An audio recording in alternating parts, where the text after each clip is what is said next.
Star Trek Strange New Worlds, Season 2, Episode 2, Ad Astra per Aspera. We start this episode with Una as a little girl. Her leg is badly broken. As it turns out, her parents can't take her to the doctor because Una was illegally genetically modified, and her parents would get in serious trouble if they were found out. And I wish the story had continued from there, with a discussion about parents altering their children and an exploration of the moral implications of permanently altering children. That could have been an interesting and thought-provoking allegory that was actually relevant to our current society. But that kind of serious topic is not allowed in current discourse. So here's what we got instead. Pike's girlfriend is trying to pressure Una into accepting a plea deal on the basis that Una will avoid implicating Pike as knowingly harboring an Illyrian in Starfleet. She would get a dishonorable discharge and no prison time. Una's appointed attorney seems to be a weenie white beta male. Is anyone surprised? Pike made it across the quadrant to see the lawyer who's been ignoring his calls. It's an Illyrian city where the inhabitants have been adapted to breathe the poisonous atmosphere. Pike is walking around in a mask with an oxygen tank so that he can breathe. The attorney he's trying to reach turns out to be a friend that Una left behind when she joined Starfleet. Nira is still angry with Una, but Pike eventually convinces her to take Una's case. He used the argument that Una's case could help further the cause of the acceptance of Illyrians and would help with Nira's other cases. Nira takes the case and proceeds to give Una a hard time because Una could pass and chose to pass as an unmodified being, hiding who she was, which is something that not all Illyrians can do. Una talks about Starfleet trying to cover up the fact that an Illyrian climbed the ranks of Starfleet, like it never happened, like she never happened, and it feels like they were trying to write a don't ask, don't tell allegory, which seems about 25 years too late. When Una rejects the plea deal, the charges go from just falsifying information on her application to tacking on a bioengineering charge and 2 counts of sedition. This would be 20 years in a penal colony if she is convicted. And of course, there's this white male Vulcan boss standing behind Pike's girlfriend, who's pushing all of this. Apparently, he's the overseeing prosecuting attorney. I have no idea what the sedition charges were actually for, and I don't think that was spelled out during the trial either. So, if anybody knows, please leave it in the comments below. Nira worked with La'an, trying to figure out who turned Una into Starfleet. La'an was worried that she had done it accidentally with her personal log when she first found out that Una was an Illyrian. That would have been an interesting story if it had turned out that the personal logs weren't so personal. They could have had a discussion about surveillance and the right to privacy, but unfortunately they didn't. We didn't even get a better understanding concerning how La'an can serve in Starfleet while Una can't. You would think, since this no augments rule is a direct result of fear of another Khan, that La'an, Nooney, and Singh would be the last genetically altered person allowed in Starfleet. But this episode didn't address that question either. Nira gives a lot of exposition about discrimination, eventually putting Una on the stand, where Una talks about how she was injured as a child, how non-augments attacked augments, and how she had to hide who she was due to her fear of being attacked. When asked how Starfleet found out Una was Illyrian, Una admitted that she had turned herself in. She was sick of living a lie and pretending to be someone she wasn't. Had this story aired in the 1990s during Don't Ask, Don't Tell, this could have been an impactful story. But this is 2023, and they're about 25 years too late. This is when the white male Vulcan jumps in as prosecutor, and he talks about how emotional Una's story is, but that logic must prevail. And the writing seems to imply that they don't understand that the law against augments is due to the emotion of fear in the first place, because they seem to believe that emotion should be taken into account, which is kind of trying to have it both ways. The male Vulcan then tries to get Una to implicate Pike, which she does. The Vulcan prosecutor going after Pike made absolutely no sense, given how Spock got off the hook in the previous episode after he disobeyed orders and stole the Enterprise. His punishment was a hangover because Starfleet can't afford to lose good officers before going into war with the Gorn. So going after Pike was extra drama for drama's sake. Neera then spins Una turning herself in as a request for asylum. Their request is granted, and Una is back serving on the Enterprise, as if there was ever any doubt that that was going to happen. After watching this episode, we went back and rewatched the Deep Space Nine episode, Doctor Bashir, I Presume.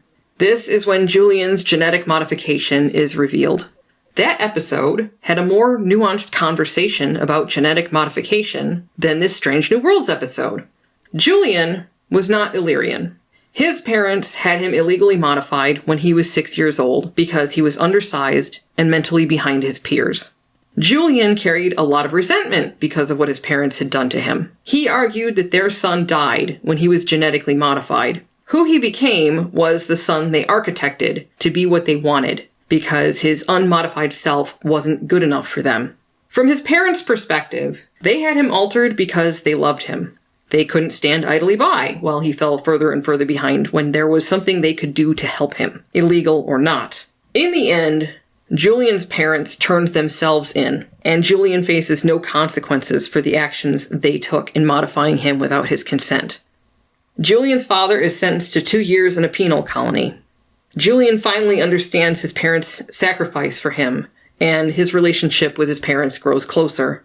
There were some elements in the Deep Space Nine episode that didn't age well, like the love triangle between Lita, the Dabo girl, Rom, and the doctor who created the EMH. It's actually pretty cringy when you go back and watch it now.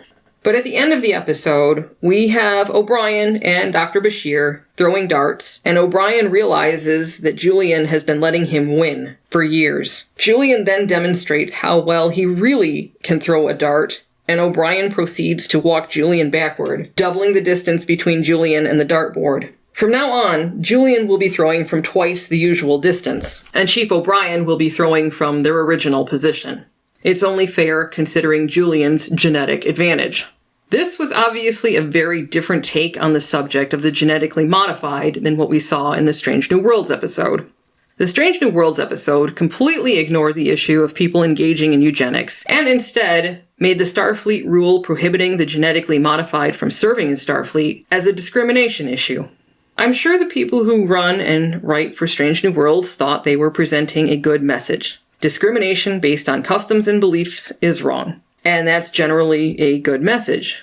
However, they completely ignored the master race implications of a group of people who believe in and practice eugenics. Unfortunately, that's not a conversation we can discuss in depth on YouTube because such discussions are verboten. However, I think I can tangentially talk about it a little bit and get away with it. We will see. One of the exceptions to the genetic modification prohibition as set forth in the Deep Space Nine episode is for severe birth defects. We are not given a definition of severe, so the rest of this is supposition on my part. The opening statement by the prosecution in Una's trial talks about genetic modification, eliminating genetic outliers, and impeding evolution. This episode could have gone beyond a statement about evolution and could have really had an interesting discussion about genetic modification erasing minority groups like the disabled. We already have conversations about these issues like the impact of the cochlear implant, the possibility of gene therapy having an impact on the deaf community, and the possible erasure of deaf culture. Are there deaf or blind or otherwise physically disabled individuals within the Illyrian society? Or has their disabled population been erased through genetic modification?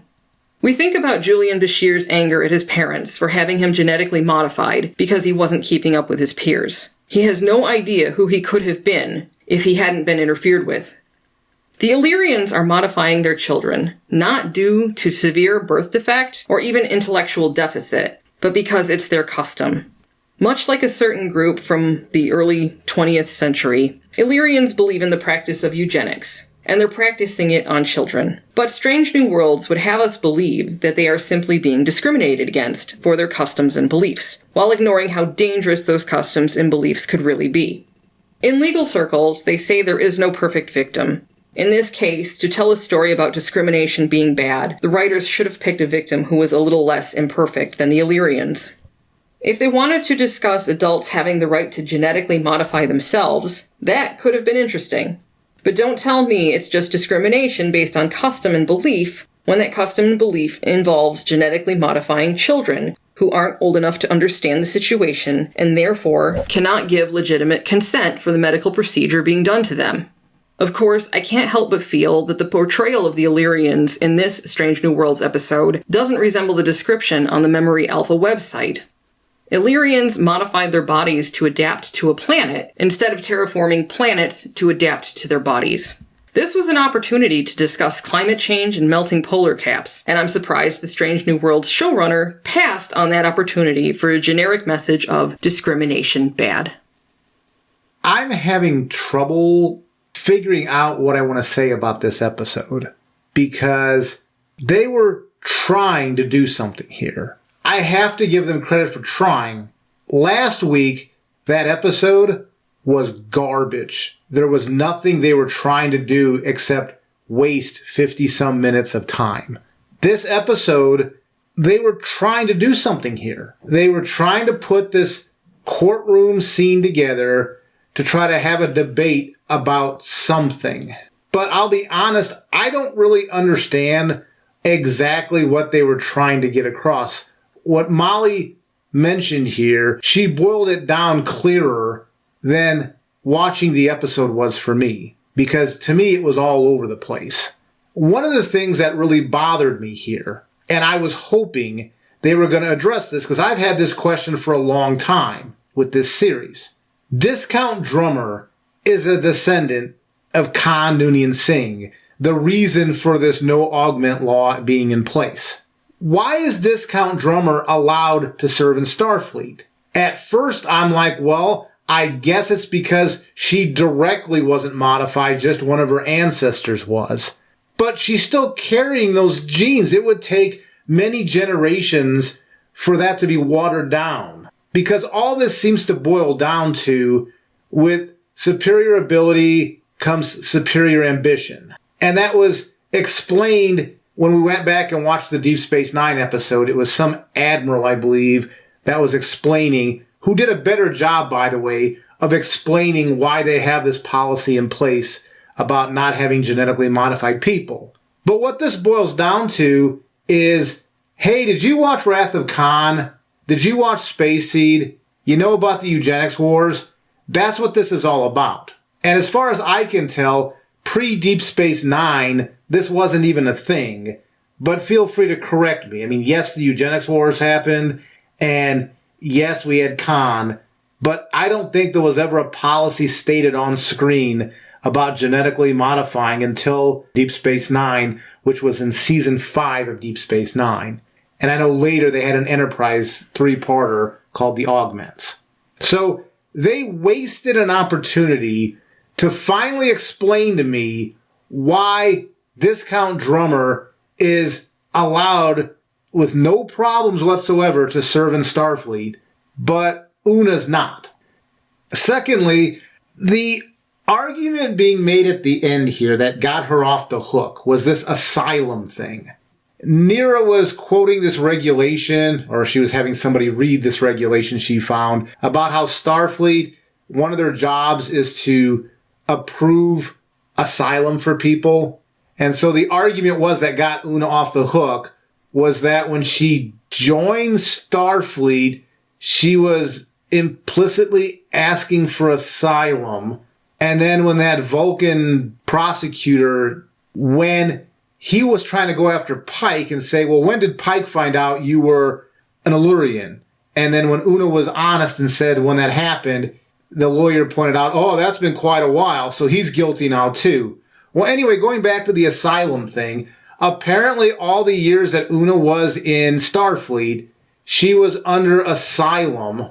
And when Pike found out about her being Illyrian last season, that was her formally asking for asylum, and Pike, as a Starfleet captain, was duty-bound to deal with that situation with utmost discretion. I'm doing my best to understand what's going on here. The first question I have, because that argument already to me is confusing, but what is asylum? That's my first question. What does it mean to get asylum from something? And the second question is, asylum from whom? What entity was supposedly Starfleet giving Una asylum from? Molly and I talked about this after the episode. We actually talked quite a bit after the episode. And the only thing I can come up with is she was trying to get asylum from the Federation because they were bigoted. But Starfleet is a subset of the Federation. So somehow she was getting asylum in Starfleet from the Federation, but Starfleet is the Federation. At least it's a piece of the Federation. So I didn't understand the first question of asylum is, who are you running from? Who do you need protection from? Because I mentioned this when we were talking. When I look at a TV show like The Expanse, there was a storyline where a Martian Marine was fleeing her government and Earth granted her asylum. Bobby Draper was running away from the Martian military, which implies that the government was going to come after her, the Martian government. So she went to Earth and asked for asylum. So who was she getting asylum protection from? The Martian government. Easy peasy as far as who you're getting protection from. Asylum, I always assume, is protection. So going back to Una, what was she getting asylum from? Well, persecution. I didn't want to be persecuted because of my augmentation. But from whom? I know Molly and I, we talked about this for a while, and I still do not understand how you can grant asylum to somebody from yourself. I don't understand that. Starfleet is a subset of the Federation. So if you're trying to get protection from the Federation, how can Starfleet grant that? They are the Federation, at least a subset of it. I don't know. That didn't make any sense to me either. So I didn't understand that. I didn't also understand they were televising the trial. The Enterprise had, I don't know if it was, at first I wanted to say a rec room, but Pike's quarters on Strange New Worlds is so gigantic that they might have been in Pike's quarters. I don't know. But they had a view screen up and they were watching the trial like they were watching C-SPAN television. I really want to try to give this episode credit because they were trying to do something significant here. But I don't really understand what this trial was about. The 2 counts of sedition, as far as I know in the script, they never vocalized what charges of sedition is she fighting here? Because the initial charge seems black and white. Are you an Illurian? Yes. Are you genetically modified? Yes. As far as I can tell, that's the end of the discussion, done, as far as what she was on trial for. So I do not understand what they were arguing here. It's like they were trying to have a significant courtroom scene arguing the validity of that statute, law, whatever we want to call that. But was this really the venue to be doing that? Because when I go back to like TNG and Measure of a Man, that trial there was determining whether Data was a sentient life form so he could have rights to refuse a procedure. So that was the center of what they were arguing there. And so I knew what the stakes were and what logic points they were trying to get across. In this trial, I don't know. She's Illurian and they turned it into, well, it's asylum, so she's okay. But why is that statute in place? They never stated that in this episode, but they did in the Deep Space Nine episode. And the Admiral stated it really was, I saw Wrath of Khan, I saw Space Seed, the eugenics war, we are scared that this is going to happen again. With superior ability comes superior ambition. And so I don't understand what this trial was arguing. I'm at a loss. I think there was something here arguing whether it was a valid statute to be practicing anymore, but I don't know if this was the right venue to do that. And I was extremely confused because Molly and I were talking a bit about other science fiction or specifically Star Trek trial scenes that we've seen and how we understood the stakes, and we understood both sides. This Strange New Worlds trial, I don't know what they were arguing. The charges initially were, did you lie on your application to Starfleet? She admitted yes. Are you a Lurian? Yes. Are you genetically modified? Yes. I don't know why after 10 minutes they didn't close the ceremony and said this trial is now concluded, or whatever this thing was called, hearing, whatever we want to call it. And it turned into some sort of, I don't know, like arguing the statute, whether it was just, which by the way, I don't think it is. I think that whole concept going back to Deep Space Nine, because that episode, when I was hearing what they were arguing for that admiral, I just shrugged my shoulders and said, okay, you just kind of made up this thing. Because my question is, what if you're from a planet that's in the Federation, but is doing genetic modification? Oh, we won't let you in the Federation because you do that. Really? So some sort of Earth bias twists what the Federation is? So now your beliefs of whether you do genetic modification or not factor in on whether you get admission into the Federation? Because that was brought up here too, where Una's colony, I think it was a colony, they were given provisional Federation acceptance as long as they promised not to do genetic modification anymore. This whole concept doesn't make sense to me. But even if we go with that, let's just go with this. The problem I have with this particular set of creators doing this is this set of series, The Strange New Worlds, Discovery, a little bit of Picard if we're talking season 1 and 2. This is one of the most misandrist series I have ever seen in my entire life.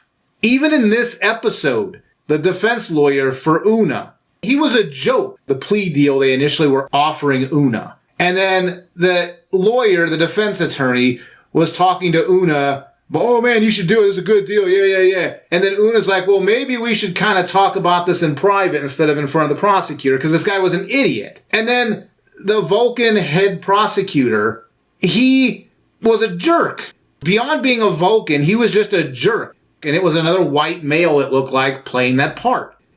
So when you have this level of misandry going on, not just here, but for 2 seasons on this series, and Discovery's completely filled with that sort of stuff, how am I supposed to take seriously when they try to do a human rights story here? How am I supposed to do that? So I have very mixed feelings about this episode. I really want to give them credit because this is doing something different than what they've done before. Like last week was a good contrast. Last week was complete garbage. There was something here, but it was hard to take all of it seriously. And the reason it was hard for me to take it seriously is it was the way stuff was presented. So whenever a point was made about a human right this or that, they kept panning the camera around and people were like nodding and stuff. Nowhere in this trial was the other side presented. The only way I knew what the other side was I had to go back to Deep Space Nine to see what the argument was for that statute. Nobody was arguing why that policy was in place. I don't understand this episode. I don't want to say it was garbage, but I don't understand it. It was trying hard to be something significant. It wanted to be the next Measure of a Man. But Measure of a Man had stakes that were clearly defined and both sides argued their point. I knew where both sides were coming from. I have no idea what the other side of this argument was. Apparently, showing any sort of bigotry toward genetically modified people is bad. Very bad. Well, what's the other side of that? That was never presented at all. It was, we're afraid of another Khan. That's what the other side was. But why? Because he killed a bunch of people once. They let Julian off the hook. They said, the Admiral said something like, well, for every one Doctor Bashir's, there's like, and I forget the number, like 100 Khans out there. How did they know Julian was okay? If they have that sort of fear, how did they know he was okay? How did they know not tomorrow was he going to have some superior ambition and try to take over the universe? I don't understand. I do not understand this whole concept of genetically modified anything. I personally think is a stupid concept to be basing banning anything on. Well, plus Julian was a doctor. If anybody could start his own master race using genetic manipulation, it would be him. So you're right, saying that he was not a threat, that was really dumb. I feel badly criticizing this episode like I am, because this was a wasted opportunity. Molly, you did a great job explaining stuff they could have done. Instead, what they did do. I can't even give you a description of what they did do. You gave a description, a synopsis, that was more coherent than what was presented on screen. Well, that's because I left out the part where Spock does a jokey thing while on the stand, or Ortegas and Dr. M'Benga are watching Spock talking to that Vulcan prosecutor. Spock apologizes for the outburst, even though from Ortegas' perspective, she couldn't tell that anything was going on at all because they're Vulcan. That would have been funny if the week before we didn't have Spock over in Nurse Chapel going, "Oh, please don't die, don't die, don't die." Because the joke here was the two Vulcans were sitting at a table. They were very stiff. You couldn't really read anything from their posture or any expressions on their face or anything. And Ortegas was like just making up a dialogue in her head what was going on. And Dr. M'Benga, because he had a better understanding of Vulcans, he was sharing with her what was really going on. So it was a very stoic interaction. Had they not, the week before, had Spock going all sorts of emotional, "Oh, please don't die, Nurse Chapel," I would have laughed at that as being something funny. Yeah, the Vulcans, it's hard to read them. But after last week, how's that supposed to be funny? In fact, I would argue, why did they even have last week's episode? Last week, Molly's big complaint was last week's episode didn't feel like the beginning of a new season. It wasn't a let's come out of the gate strong. The finale of last season, it made it a natural episode for this episode this week to have been the season premiere. And they should have done that. Last week's episode was embarrassing and garbage. This was, at least I'm scratching my head going, I just can't just crap all over this episode, because there was some stuff in here where I could honestly see they were trying to do something significant here. That should count for something because they were trying. They didn't do very well in my book. They fell short in some places, but I could see they were trying to do something. They weren't just trying to do stupid stuff like shooting space roids inside of doctors and have them go all Hulk Hogan on Klingons. They were actually trying to do something significant here. And I wish finally they would have addressed my questions about Discount Drummer and why she's exempt from this. She's not that far removed from the genetic modifications. Assuming that she is done with doing anything to herself, that was just her lineage that did that, are they doing any tests on her to make sure she's not? I have questions. I'm not even saying these questions like I'm trying to use these as like, hey, I'm going to crap on this now. These are legitimate questions I would like this series to answer, because I think the answers could be interesting if they put some thought into answering these questions. Because the argument here was they used phrasing like permanent genetic modification. And when I heard that, to me that was trying to address the series premiere when they were doing genetic modification, covering up Spock's ears and making them look like they were inhabitants of that planet, but it was temporary. So when they use the term permanent, I feel like they were trying to address the questions people had about the very first episode. But what makes something a permanent modification? If you get some sort of organ regrown or something, or you get your cancer treated by doing some sort of genetic modification, is that permanent? Is that a bad thing? And I'm saying this not to catch them in a logical puzzle here. This trial, this was a perfect venue to finally start addressing these issues. This was so much wasted opportunity, because all these questions that I have, and I'm sure others do too, this was the venue to answer them. They could have answered them here. This could have been a really good episode. This could have been the best episode of all of New Trek. This could have been. As it is now, it still might be, by the way, even though it was disjointed. I guess what I'm saying, am I recommending this episode? No. Am I saying it was total crap like last week? No. What am I saying? I don't know. This was wasted opportunity of something that could have been really good. Because even going back to the Orville, when they had, I think it was About a Girl was the episode name, when they were arguing on whether they were going to give their child reassignment surgery, both sides of the argument were presented. And that's how you should do a trial scene in a TV show. Now, to give this a positive, this trial, what they were doing here in this episode, I think this is what they were trying to do with She-Hulk and failed, which is kind of funny because the actress who plays Una played Mystique back in 2000's X-Men. So a similar type of argument about mutants was done in those films, the Bryan Singer films. It was just funny because that's the same actress that played in those movies. So I think what She-Hulk was trying to be was a defender of mutants in trial cases, but they didn't take it seriously at all. So this trial scene was better than anything they did in She-Hulk. That's got to count for something. That's why I'm not going to dump on this episode as saying it was just garbage, but I also think it was disjointed and wasted opportunity. This could have been a good episode. Do I think it's a good episode even without what I'm asking? I honestly do not know. I don't know how to recommend this. If I was giving it stars, I got a 5 stars. I don't know how many stars to give this. I have no idea. Where like last week's, that's a freaking 1 star. That's easy. This one, I don't know. I don't know what to give it.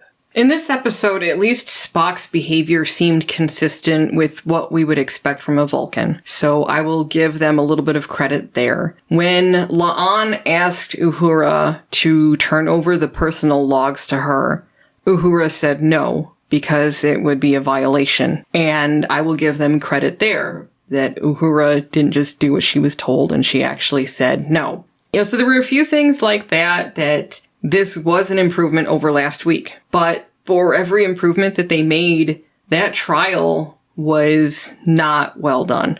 It was extremely superficial. Like you said, they did not present both sides of the case. They didn't even really explain what the laws were. They didn't tell us what the sedition actually was. I mean, was it just a seditious act? 2 counts of sedition, not just 1 count, 2 counts of sedition, but they never enumerated what those were. Maybe it was lying on her application and also being genetically modified. How's that sedition, though? Yeah, exactly. And they didn't explain that. So there were a lot of problems with this episode. Was this the best episode ever? Oh my lord, no. However, was this the worst episode ever? Well, given all of New Trek, definitely no. So this was just I mean, if it was fairly unoffensive, if you don't mind things that are a bit turn your brain off, this isn't going to be a legal procedural. This is more toward exposition and preachiness than it is toward discussing the law.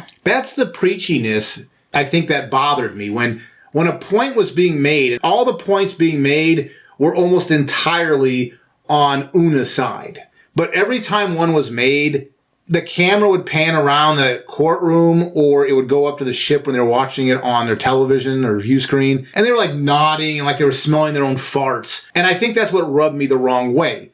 Because I have questions. I wish they would have defined what is asylum. What does asylum mean? Because apparently a dictionary isn't going to help me here. I got to know, in this courtroom, what does asylum mean? Because I don't know. I have a few definitions that I would like answers to, which you would have expected in a trial like this, because that's how they would go. You do define these words, and then you go ahead and you start slicing and dicing the words apart. Asylum, what does that mean?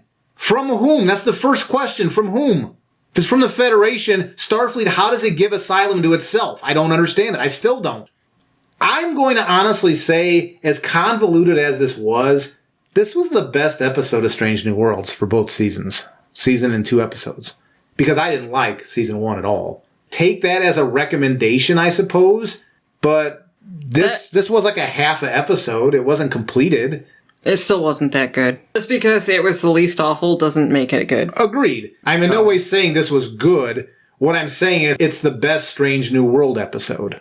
Make of that what you will. Yeah, I mean, that's the best recommendation I can give you. This is the best Strange New World episode of 1 season and 2 episodes. Does that mean it's good? I don't know. I mean, that's up to you to decide. I felt super confident last week ripping on that episode because it was garbage. I don't feel confident ripping this episode, but I don't feel confident praising it either.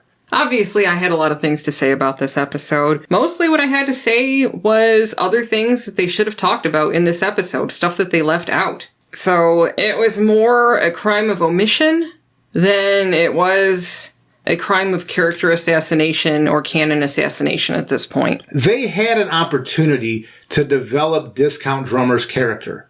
Because normally in an episode, any generic episode, her talking about her genetic history, I mean, that's going to be kind of odd to come out of nowhere. But that's what this episode was about. This should have been massively dealing with Discount Drummer as much as it did Una. But it didn't. Missed opportunity. If this was the first episode of the entire series, I think I would have had some hope. Because this was far from perfect, but I can see where this could get better. But the second episode of season 2, I would expect next week to be going back to the same garbage they did last week. It's a shame, because I really wish we would get more episodes like this, but better written. This is not anywhere near the top end episode dealing with a trial, especially in Star Trek. TOS's Court Martial was better than this. Measure of a Man was better than this. Even the Orville's About a Girl was better than this. Star Trek Continues Embracing the Winds was better than this. I give them credit for trying something. It wasn't just a bunch of idiots running around shooting people and yelling, but they didn't finish. They did not follow through. This episode seemed like it was maybe a second draft of something that should have had 2 or 3 more drafts involved. If I had to title this review, I would title it Wasted Opportunity. I think that's pretty much all I have to say about this because I don't have anything in specifically I can argue. I really wish they would define words for me or they would set up the argument on why they were going after Una. What was the sedition? I need to know what sedition is. In addition to asylum, what does the word sedition mean? I don't mean like the dictionary in 2023. In that trial, what does sedition mean? Because how is Una guilty of that? I don't know. Yep. Well, everybody, you know what to do. Comments below, like, subscribe, and we'll be doing this again next week. Take care.